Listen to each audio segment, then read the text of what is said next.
going on, homies? It's your boy in the building. Uh, Jalen got cut, man. That was a shocker, man. Not like well, let me tell you my stats.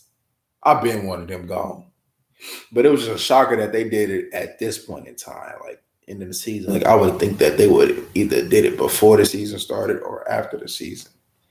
But nonetheless, I'm happy. Let's have a moment of silence for Jalen and a swipe.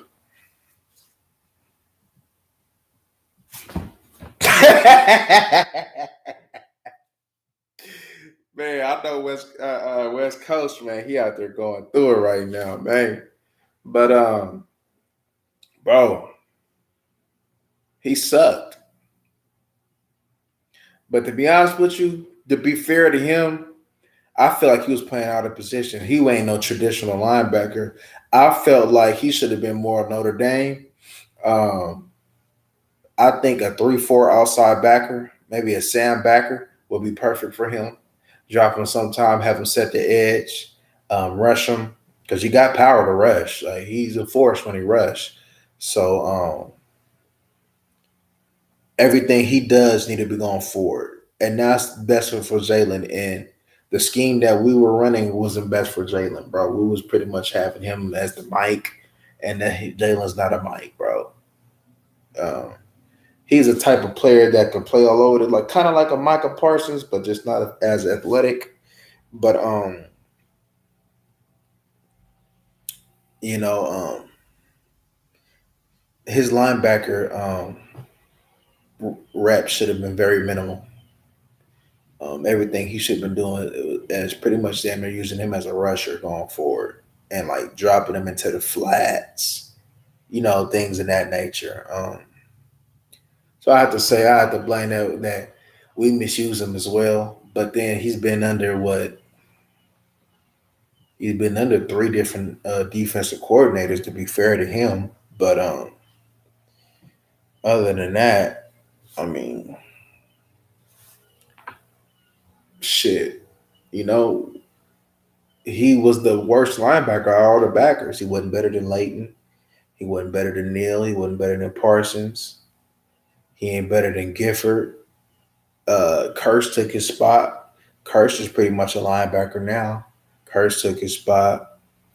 Cox, I'd say Cox better than him, man. Like I've never seen somebody uh, not be in his run fit as much as him, bro. Like I don't know what the hell he be thinking sometimes when he be reading, when he reads as a backer. I don't know what he be thinking, but whatever he be thinking, he be on some other shit. He be looking crazy, bro.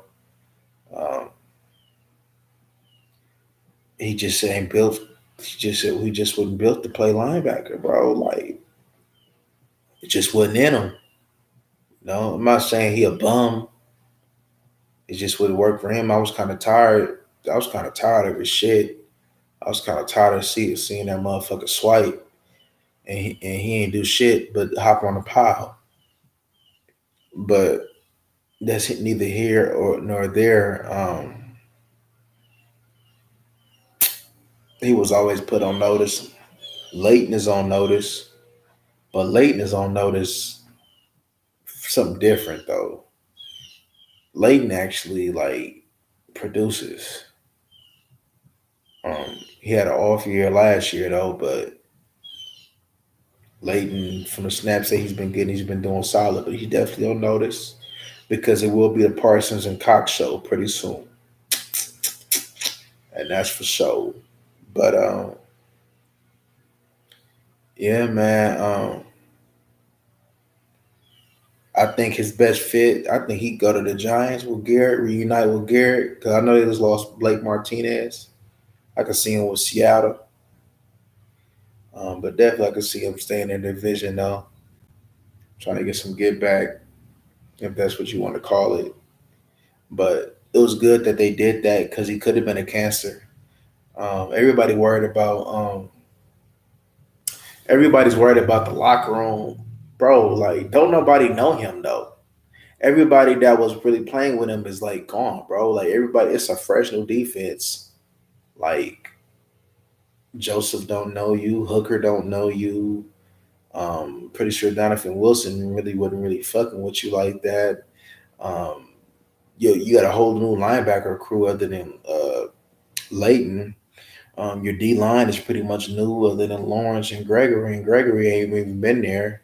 And the offense, they got their own shit to worry about. You know what I'm saying? So I can't see how this continuity of the team will be affected. I just don't see it, bro.